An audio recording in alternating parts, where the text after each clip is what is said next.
Hi guys, তারা সবাই কেমন আছো? দেখো আজকে সরস্বতী পুজো উপলক্ষে আমাদের বাড়িতে কী রান্না হচ্ছে। এটা কার বাড়িতে হয় একটু কমেন্টে লিখবেন।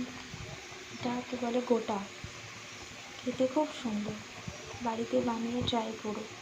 সাথে আলু ভাজা, বাঁধাকপি, বেগুন ভাজা, শিম ভাজা, চাটনি,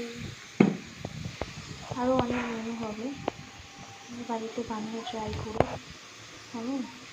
তোমাদের যদি ভিডিওটা ভালো লাগে লাইক কমেন্ট শেয়ার করতে ভুলো না, সাবস্ক্রাইবটা করে দিও চ্যানেলটা।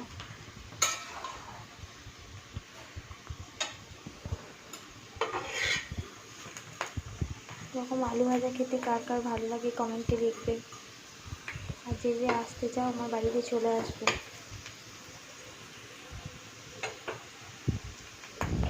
ঠিক আছে, নেক্সট ভিডিও দেখা হচ্ছে, টাটা।